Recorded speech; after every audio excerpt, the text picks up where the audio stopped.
Welcome back to Nick Lenz's Comic Corner Classics / Non-Classics. This is episode number 1589 and Doubleshot number 1483. I have one Marvel trade, one DC trade. The second trade I actually own. It's my copy of it. This first book is quite interesting because the guy who wrote this book, this was the very first comic he wrote. And this one came out 4 years ago. And you're thinking, really? Only just 4 years ago? And here's the thing. This guy still writes for Marvel. He has written books like, he read the third volume of Exile, which I have not reviewed yet, but I have read it. It's really good. He did an Amazing Experiment. I don't remember this annual coming out. I must have missed it when it came out a few years ago. He is the current writer of the Miles Morales Spider-Man book, which I've had mixed feelings about the book, given the fact that it does ignore some stuff Bendis has run. He was the writer of Magnificent Miss Marvel. He's also a few other books per se, but not a lot per se in just 4 years. He wrote one book outside of Marvel. It was a series known as Abbott from Boom Studios. Yeah, your one Boom Studios series. He wrote that just before the end of this book. He did Exiles, which he did like just before the end of that. He also had Quicksilver No Surrender, which is a limited series which fell from the No Surrender comic book, which was really good. Amazing Experiment, of course, the end I missed. The current book, which is right now, is he's running for almost 3 years now. Yeah, by far probably his longest book to date. Though I think that he actually skipped a couple months because of the pandemic last year. Miles Morales Spider-Man, Magnificent Miss Marvel. He wrote the Miles Morales tie-in miniseries Absolute Carnage. And get this, his last comic book he ever started was last year. A book I have actually reviewed. What book is it? Conan Battle for the Serpent Crown. Yep. A book that started in February of last year and concluded in September of last year. Yeah, that was the last comic he started. Yes, and as of currently, he's only working on one book now, and that's just Miles Morales Spider-Man, which he's done for the past 3 years. I mean, I like some of the stuff he's done for the book, but I don't like some of the stuff he tended to undid with the book. Alright, this first book, like I said, first book he wrote, Black Bolt, Volume 1, Hard Time, yes. Selden Ahmed, of course, like I said, is the writer of this book. It's interesting though. First book he writes, and he writes freaking Black Bolt. And Black Bolt is definitely a character that actually works for an ongoing series. Yes.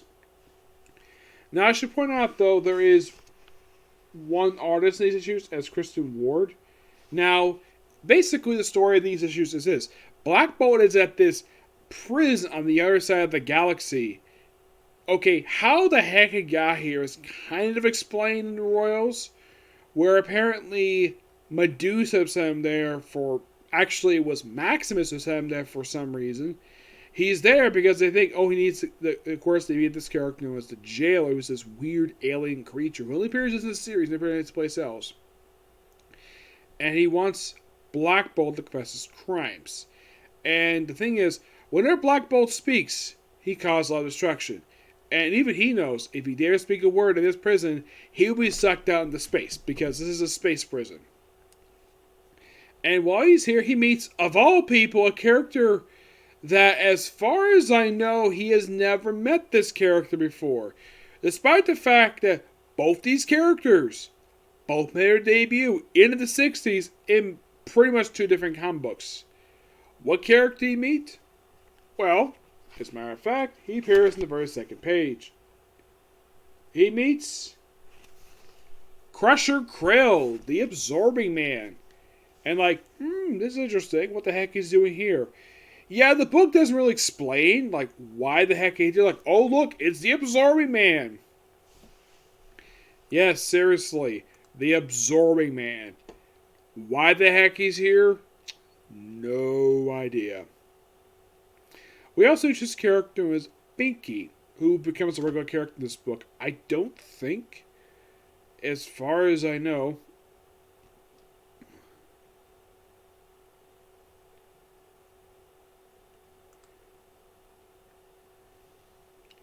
Yes. Now, when Absorbing made his debut was actually in the pages of Journey to Mystery as a Thor villain.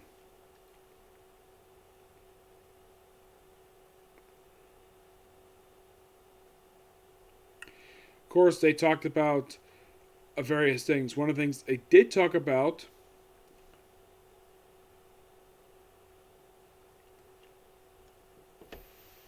was basically Black Bolt and his son. Yes, the fact that Black Bolt has a son. Here's the thing about the son. That I'm glad the fact the writer brought him up, because he does appear in the next volume. I should bring up that.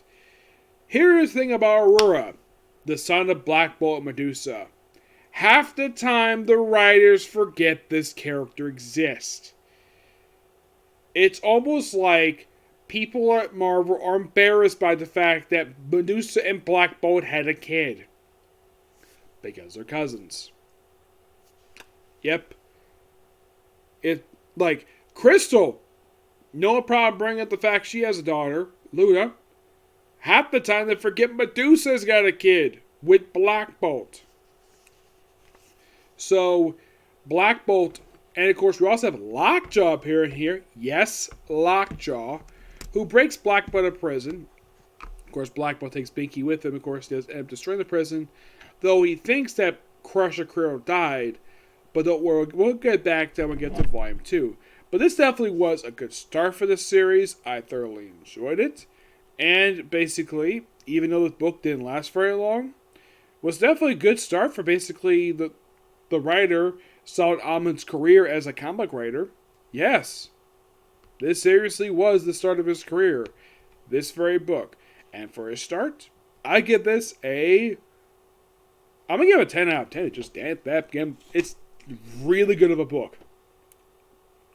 Royals I'll eventually get to. Of course, that's done by Al Ewing, a guy who I am familiar with, and I've reviewed a lot of his books. Next up is a book I have always wanted to review, but the price tag for this book was basically kind of iffy. And when I last went to Barnes, I figured out, just get this book already, because this is one book I have wanted to talk about for years. What book is it?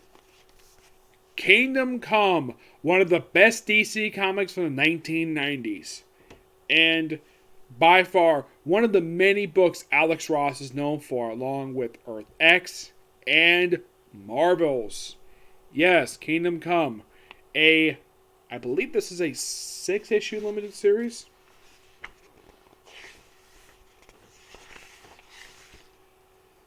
This is a 4 issues. I thought it was 6 issues. My mistake. Yes.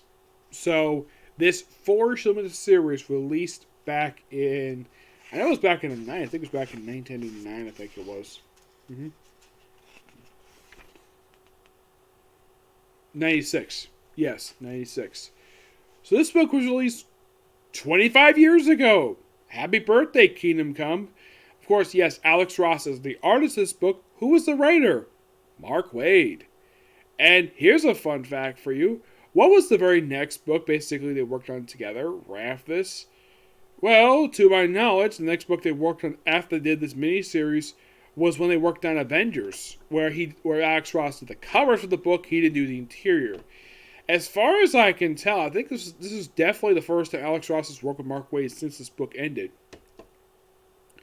The story of this book is set in the distant future, where now I do have a little bookmark in here, and this is a very infamous scene here. It's a quick cameo. It's at a nightclub. Mostly this book focuses on this old guy and the Spectre witnessing a lot of the stuff in this book. But I wanted to show off this particular scene here. In this nightclub. Take a look at the background shot here. You can barely see here in this page. You want to know who those two characters are? Like, you're probably thinking, okay, who is the guy with the weird looking face and the guy with no face? Believe it or not, that's the question. And Rorschach. Yes, Rorschach. A character from Watchmen. An Alan Moore character. To date, this was his only comic book he appeared outside of the Watchmen books. Yeah, this is the only book he appeared in. And he's just here for a quick cameo. Yes, and a lot of the superheroes have gotten old. Like in the case of, well, Batman. Apparently his identity was out at some point, so Bane and Two-Face raided the mansion. They basically wrecked Wayne Manor. And Bruce Wayne's like, I'm fine with it. I got everything I need down here. Now, there's no mention of happened Alfred Pennyworth here. It's presumed he's dead, but they don't really confirm it at all. No, not really. Now, also in this miniseries, we have Superman wearing an S with black down it. Of course, I should point out that Superman would adopt this particular S in the early 2000s, right after the events of Our Worlds at War. Now, why did he do it here? Just act different. And also, Wonder Woman does appear in this series, and she's dressed a little differently. For one thing, her outfit, her top outfit looks pretty much the same, except that the front of her attire is, the bottom attire is no longer the bikini, it's no longer the swimsuit she's wearing.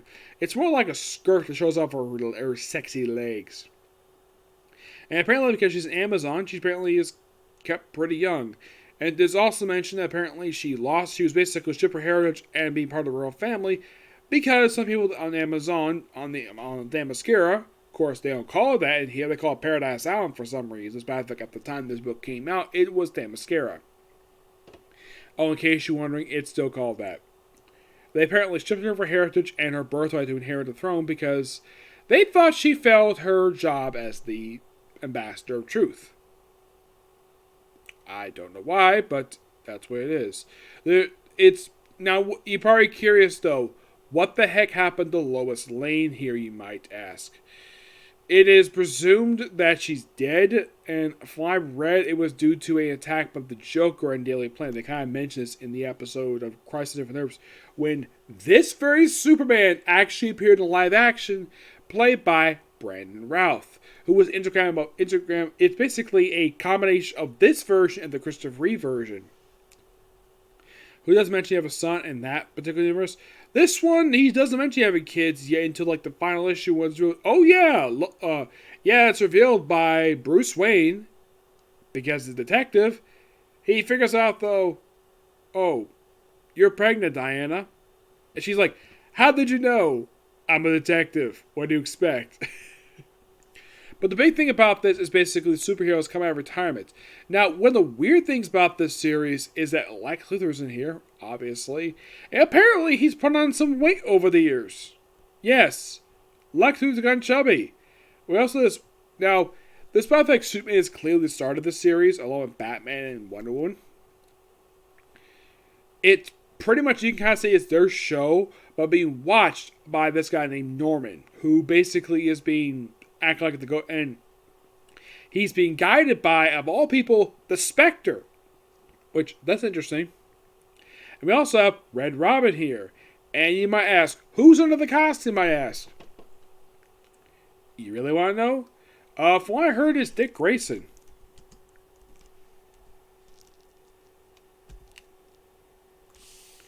Yeah, from what I heard, it was Dick Grayson who's under the costume, who's actually under the hood. Yeah, it's actually Dick Grayson. Mm-hmm.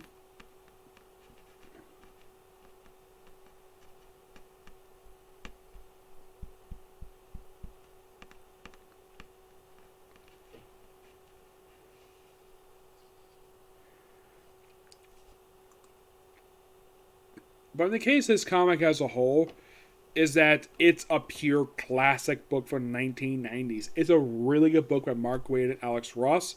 I do recommend it. And here's a weird thing, though, about this book. This came out just a few short years after the classic Marvels.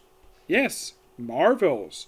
A book by Kurt Busiek and also Alex Ross as well. Yes, that limited series came out in 1994. Yep. 1994.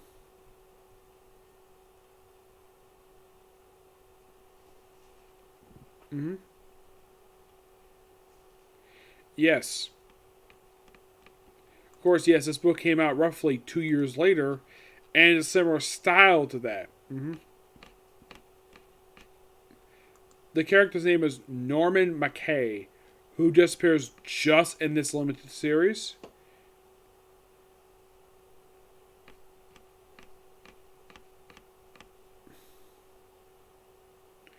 So apparently he's named his name after cartoonist Winsor McKay from creative Little Nemo comics. Like, okay. Now, the interesting is that this book did have a sequel, The Kingdom, which basically brought back this Superman and had him join the JSA, which I thought was pretty interesting. It was a really good story.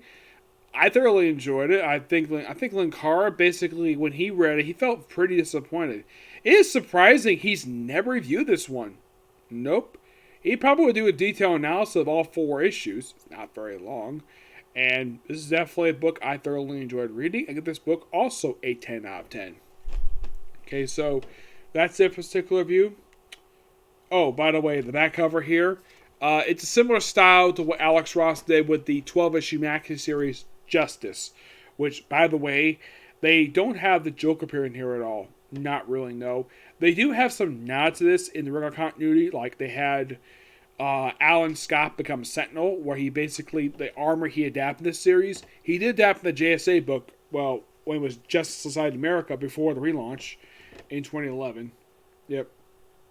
But yeah, not much to say about this book. It's just really good. Okay, so that's a particular review. I have one more video to go, and I have checked. There is apparently, I don't think there's any new. Let me take a look here just to be sure about this. I don't think there is a new episode of Case Closed today.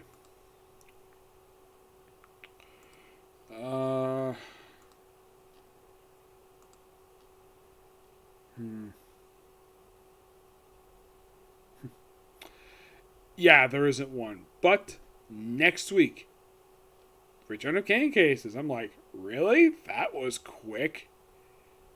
Yeah, it only been like a little over a month since the last one. Like, so 3 canon episodes, and we have another canon case. Like, interesting. Yeah, the one aired today is a repeat. I'm actually going to save my. Now, yes, there probably was a chapter release for Case Closed, but I'm actually going to save it for next week. Yes, I'm just focusing on these 2 comic corners, and I'll probably do one more comic corner after that, but that's going to be pretty much it for that. So, in the next comic corner, which I'll do another Black Bolt trade, basically the following one, and Justice League 3000. You'll find out what it is in my next comic corner. Okay, next video. Bye.